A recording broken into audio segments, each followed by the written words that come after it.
Hello and welcome to another episode of the Working Conversations podcast, where we talk all things leadership, business communication, and the future of work. I'm your host, Dr. Janel Anderson. Are you ready for the workplace of 2025? AI is reshaping how we work, hybrid teams are redefining collaboration, and leaders are expected to mentor, coach, and anticipate the future.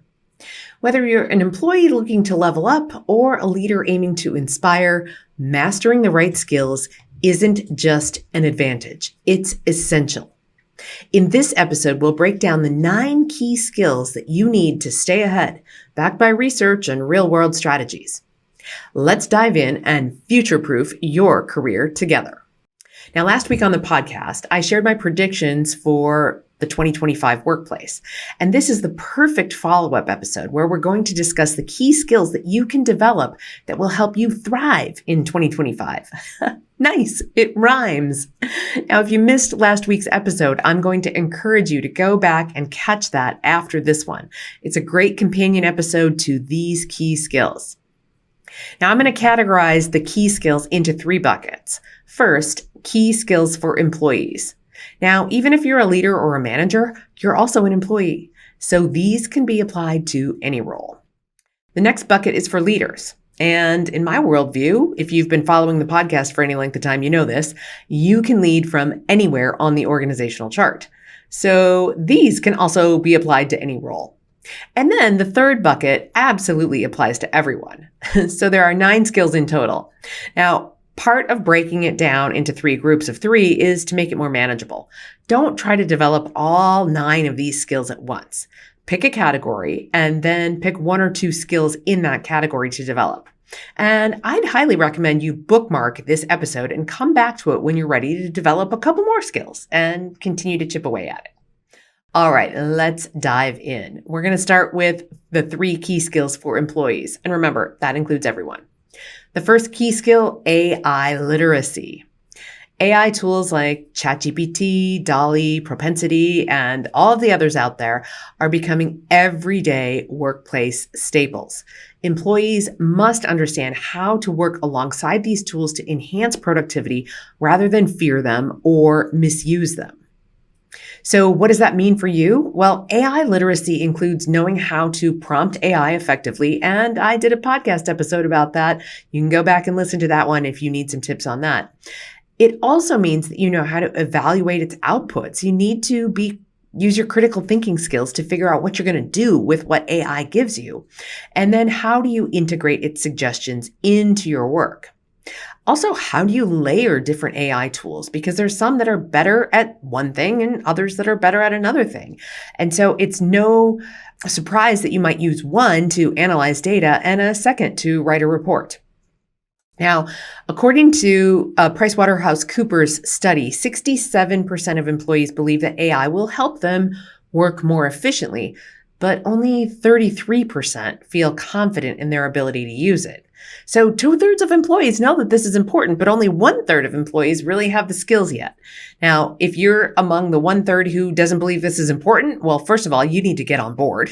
And then if you're among the 2/3 who don't have the confidence yet to use tools effectively, you need to be taking some training courses, listening to podcasts like mine, and just get in there and play with them and experiment for yourself. All right, so a practical tip, start small.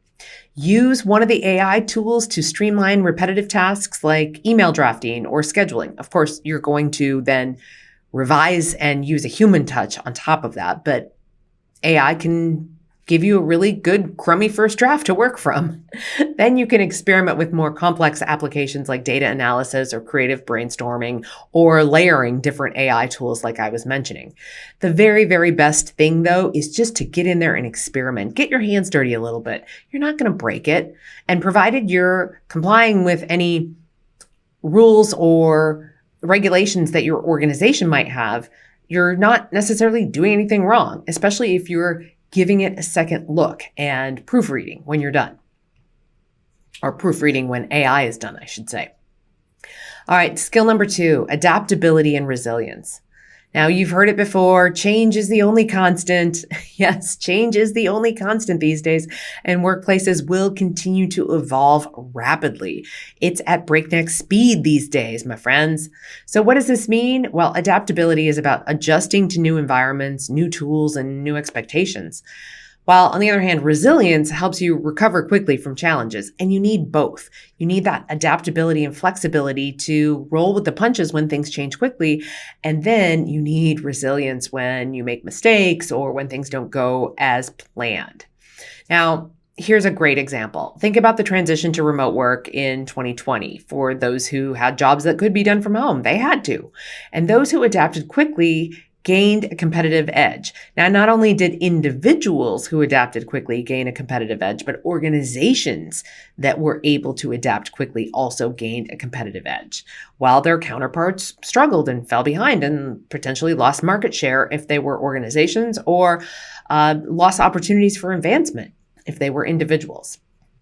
So a practical tip in this area: build resilience by practicing mindfulness and by focusing on controllable aspects of change. You can't change everything at once, and some things are outside of your control. So stay adaptable by continuously updating your skills and recognize how it feels when you're confronted with change, because when you can feel it in your body, that makes a difference in terms of moving that sensation in your body up to your cognitive level where you can do some critical thinking and processing on it. If we just leave it in our body without thinking about it or without even noticing it in our bodies, it can do more harm than good. And we're not necessarily going to be able to make the best of it. All right. And my third key skill for employees is digital collaboration. Hybrid and remote work are here to stay, my friends, whether you like them or not. And making digital collaboration a core skill in 2025 is going to give you a competitive edge. Well, what do I mean by making digital collaboration a core skill? Well, beyond mastering tools like Slack or Microsoft Teams, it's really about fostering trust. It's about being clear and using the tools to generate clarity out of not only yourself, but others. And it's also about staying connected in these virtual spaces and getting to know people and establishing those relationships. Research by McKinsey found that effective virtual collaboration can boost team productivity by up to 25%. So think about it. When you're appreciative of your coworkers instead of struggling with them, productivity goes up. Your engagement goes up. Your job satisfaction goes up. Everything goes up. It is so well worth it to develop this skill. So, practical tip: use structured communication practices like setting clear agendas for meetings or following up with concise, actionable summaries. Now, AI can help you with that. And I have an excellent class on how to conduct effective meetings as well, whether you're in person or online or hybrid. So reach out to me if that's something that your organization needs. And other than that, another practical tip is to just dive into the different tools that you're using and learn all their features, experiment with them, play games with them. Don't take it too seriously. You know, if you want to start using the whiteboard for boxes and arrows, diagrams, and flowcharts, well, play a game of tic-tac-toe so that you get used to drawing some circles and lines and things like that. Just make it lighthearted as you dig in and learn the tools, and then think about how you can use them more effectively. All right, now let me give you 3 key skills for leaders. The first one is empathy and emotional intelligence. As workplaces become more diverse and more inclusive and more geographically distributed, leaders need strong emotional intelligence to manage those teams effectively. So what does that actually mean? Well, empathy involves understanding and valuing the experiences of your team members, while emotional intelligence helps you manage relationships and emotions and recognize that everybody's not going to have the same emotional responses to things that you do.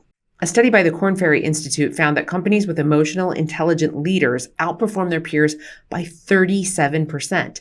That's over a third higher performance. People want to be heard and seen, and that validation and recognition starts at the top. When mid-level leaders see their senior leaders taking time to get to know people and to learn what makes them tick and to really acknowledge a job well done, well, there's a trickle-down effect and it becomes part of the organizational culture. Now, a practical tip: don't just check up on people, like whether or not they're getting their work done. Also, make it a standard practice to check in on people. Now, start one-on-one meetings by asking about their well-being or their family before jumping into workload and work product and work-related things. And listen actively and attentively without interrupting or offering any solutions. Just be there for the other person. That's what I mean by checking in instead of checking up on them. All right, key skill number 2 for leaders, future-focused decision-making. Leaders must anticipate trends and guide their organization towards sustainable success. The world is changing faster than ever before, and to keep up with it at this breakneck speed, you have to be anticipating the future and making decisions that are future-based. So what does this actually mean? Well, this skill blends strategic thinking with the ability to respond quickly in response to new information. It also means keeping your head up and looking around at all sorts of factors that might be impacting your industry, even things that are unusual suspects. So here's an example. Companies that invested early in remote work infrastructure outperformed their competitors during the pandemic. That is, they provided their employees with the right kinds of tools, whether those be physical tools like standing desks or better home-based equipment, or software tools like better collaboration software.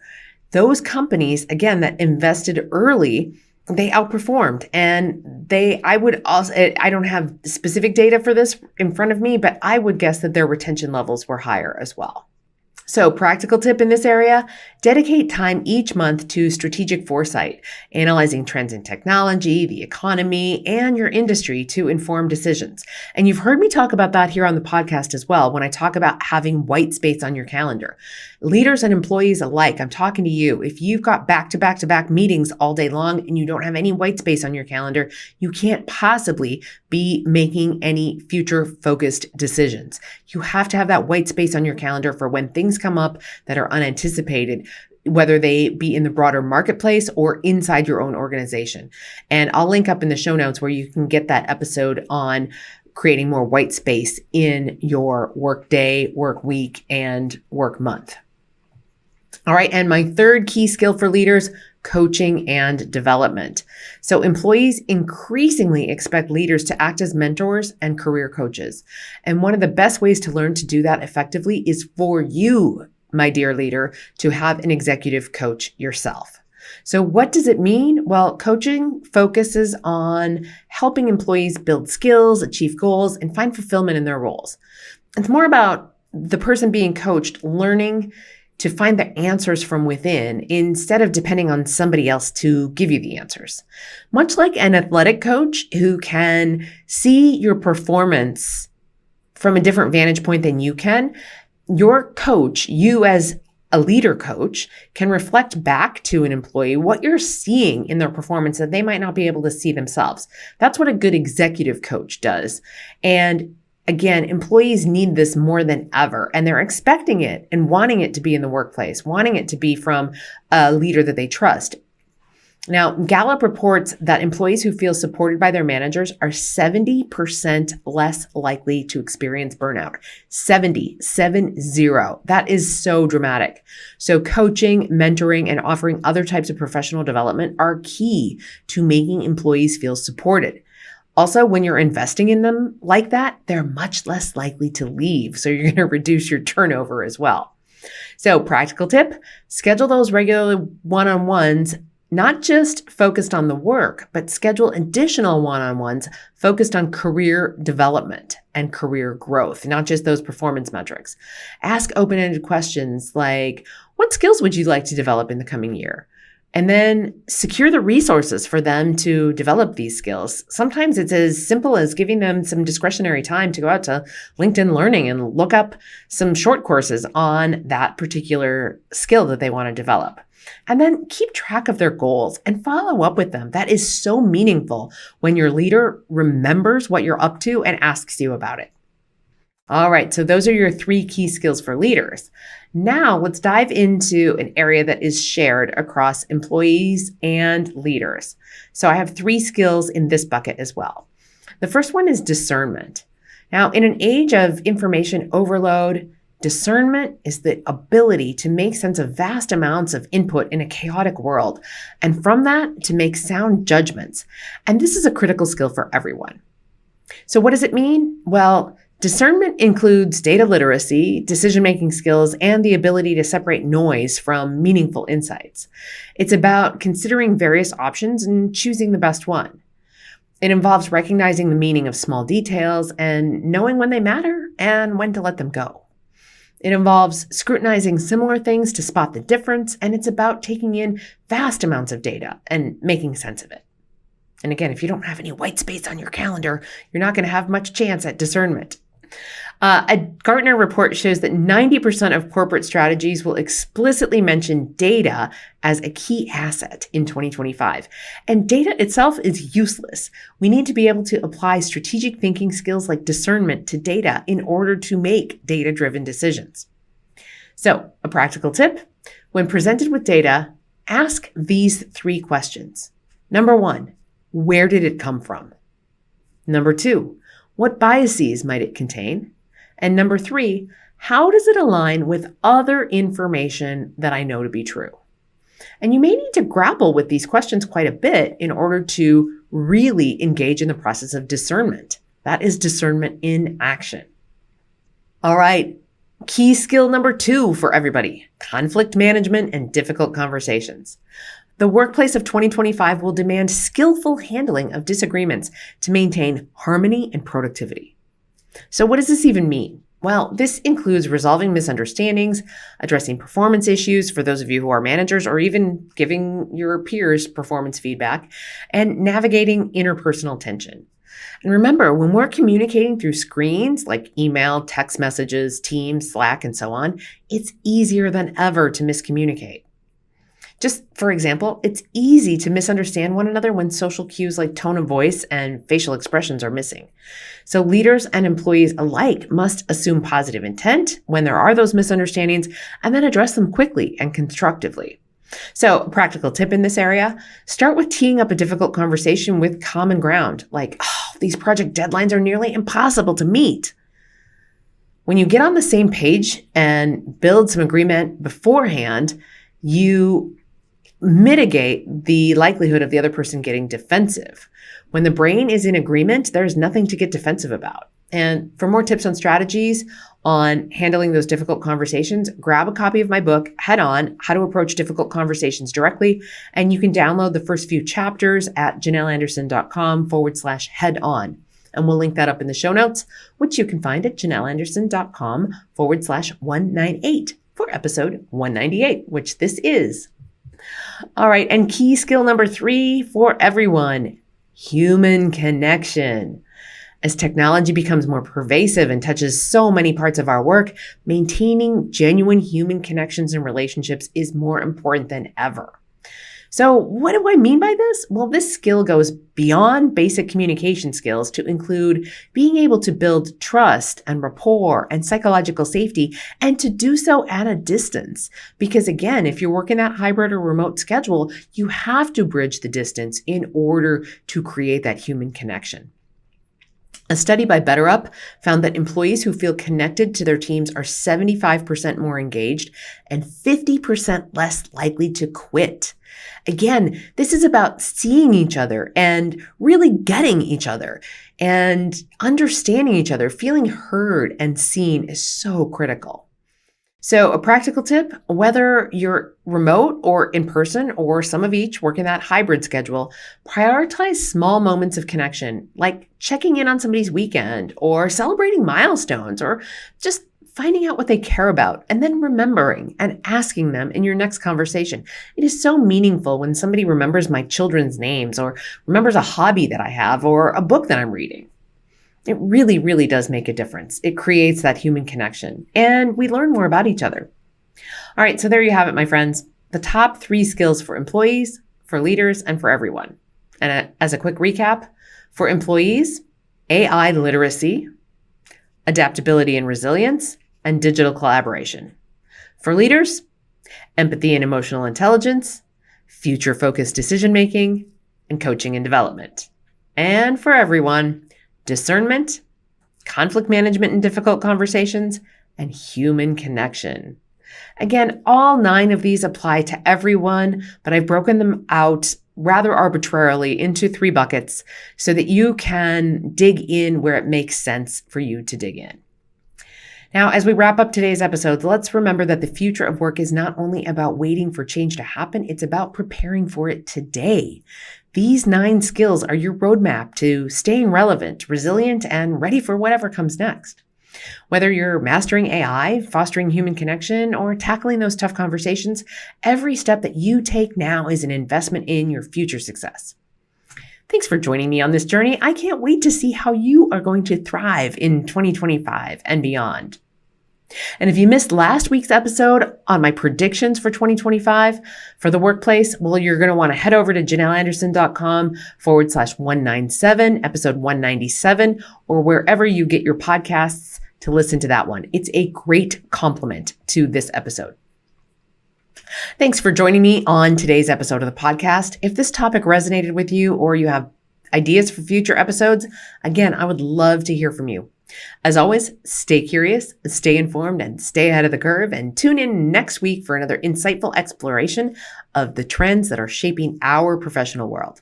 If you learned something or you simply enjoy this content, please subscribe to my channel on YouTube, subscribe to the podcast on your podcast platform of choice, and follow me on social media.